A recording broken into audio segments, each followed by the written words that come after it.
Hey guys, welcome back to another review. So today we're going to review Metro 2033 Last Light, or Metro Last Light, as it's more commonly known. All right, so we'll start off with the obvious. This is a sequel to Metro 2033, which came out a few years back. Metro is probably one of my favorite games. I really enjoyed it. Um, I like horror games in general, and I don't know, it hit all the right buttons for me. It was difficult enough to make it challenging, but not so hard that it was incompletable by me. Um, the original game was something where you had to literally monitor everything you did. You had to make sure you had, ammo, bullets, certain weapons. If you found something that worked, you wanted to stick with it, but you'd also need to make sure you had ammo at a certain point because the game was mercilessly brutal if you were not careful. And there's a few times in the original game I found myself in spots where it was like, holy crap, I'm screwed.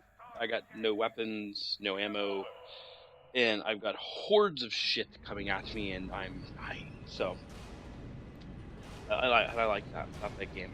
Um, but by the way, I've still got this cold thing going on here, so if I mute the mic for a minute to cough or something, I apologize. Which is getting ready to happen here in a second. Okay, so Metro 2033. Now, I'm going to warn you right now, this may contain some spoilers for the original game. So if you have not played it, I recommend playing it first and then watching this review to see if you want to pick up Metro Last Light. So I'll give you a second to do that if you don't want to hear any spoilers. Okay, so if you're listening past this point, I'm going to assume you've played the first game and you went through it. So the first game, like I mentioned a minute ago, was semi difficult with management and stuff like that. A lot of enemy encounters, not just with the monsters that spawn through the game, the mutated whatever, but with the factions inside the Metro, which you have like the Spartan, which is I think, if I remember correctly, is the faction like or whatever that you're part of. Then you've got the Reds, which are like the communists, and you've got the Nazis and various other little stuff. Played through the game. The game ends with you finding like this huge military complex, and you go after the quote dark ones, which are like these mutated human things. I won't get in too much into it just because it's just I just don't feel like it. But anyway, so the game ends, and you're given a moral choice at the end that you can, because you have this weird connection, that you can either kill them or you can save them. When I played through, the impression I got was that it was leaning towards one way. Just the wording of the main character and stuff. This game starts off. Apparently, my choice was wrong, and I was kind of taken aback by that. But it pretty much starts off. I think it's been like a year after you did the end of the first game, and you're joined the Rangers and all that stuff now. And, it's pretty much it's a direct sequel. Like not a whole lot has happened, so there's not a real big change in any plot, I should say. The politics of the game and the factions.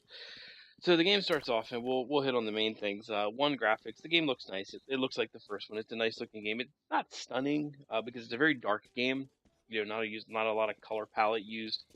It's just it's lots of shades of gray.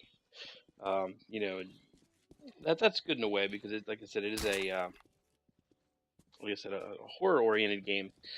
The game uses a lot of stealth, a little bit more so I think than the first one did. The first one had the element there, but I never really felt that it was an element that was desperately needed, or that you really utilized.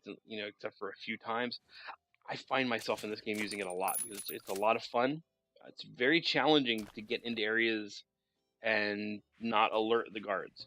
Because it does have this thing, like if you can get rid of everybody stealthily, you're cool. You can go on. But if you become seen or alerted, uh, it's like they bring out the big guys. They got fucking suits on, and they're just a pain in the ass. They're not super hard. They're just a pain. So I like that. I like that it's a direct sequel too. That's what I should mention. I like a lot of games sequel, and they're like, they go off in freaking La La Land. And that's one of the things I like the storyline in the first one, so I like that they're continuing that. So anyway, like the stealth. You don't have to use it though. You can go balls out and just murder everybody and just walk through like you're the freaking boss of the metro, and that's cool too. You can do that if you want to. Uh, the game's solid. I've got very little control issues. Everything works pretty much the way it is. The controls are fairly decently mapped out. Everything works the way it's supposed to. There are a few places where the game is glitchy. I got myself stuck in a wall a couple times. Par for the course. I'm not going to complain too much about it. So it happens. It happens. It'd be nice if it didn't, but understand you got a game that's this big, thousands of lines of code, and some stupid ass player jumps on a crate and tries to jump in a wall, jump into a vent and ends up behind the wall. Okay, that's more my fault than theirs. But there are a few bugs like that. There's a few places where the cutscenes, now the cutscenes in this they're not CG rendered. They're basically in-game cutscenes. The game stays the same and it just goes to a scripted event. There are a few places where there are, how to put it, texture problems. Like the guy grabs the cup and his hand is there and his hand is made like he's holding the cup, but the cup is actually at the tip of the fingers. It's not actually in his hand. So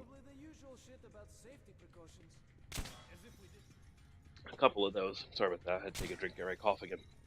But anyway, so solid story, solid controls, gameplay solid. Like I said, really like it. Like the stealth elements. I'm having a ball with that. I'm a good ways into the game, so I'm liking that. Part of the video you're going to be seeing with this commentary is just different cut-ups of parts of the game. I'm trying to keep any spoilers out of it, so if I put anything in here, I do apologize, but I will do my best to edit any of that out.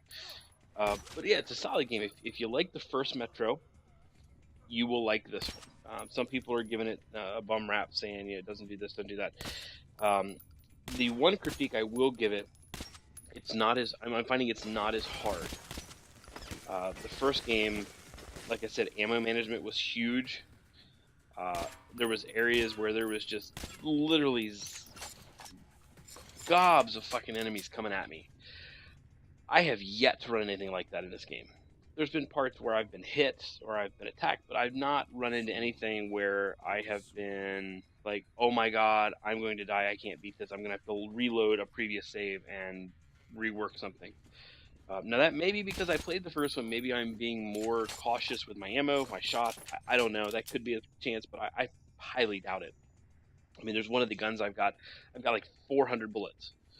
I mean, the first game, I never had that much ammo in the first game. It just did not exist. So it seems like they scaled it a little bit more. And I will say I don't like that. I kind of wish it was a little bit harder. I am playing the game, I believe, on hard, just because I like torturing myself. But yeah, it's a good game. So that's pretty much the only critique I can give it. It's not as difficult as the first one, but it's not a deal breaker, if you know what I mean. So if you like the first Metro, you'll like Metro Last Light.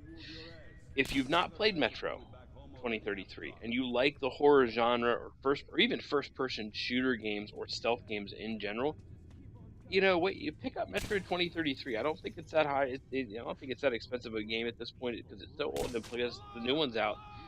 Pick it up. You'll probably enjoy that one too. So, my reviews, my recommendation, it's a definite buy.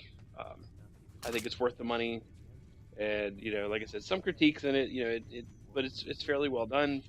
No big problems. Like I said, combat solid, controls are solid, graphics are good, and like I said, the only critique is just it doesn't seem to be as difficult as the original. But that's my opinion on that, and some people may disagree. But that's as it should be. So hey guys, I hope you enjoyed listening to this and watching this commentary and watching this game review. And please like and subscribe to the channel. Got some more Let's Plays coming out in the next few days, so please stay tuned for that, and we'll see you guys next time. Take care.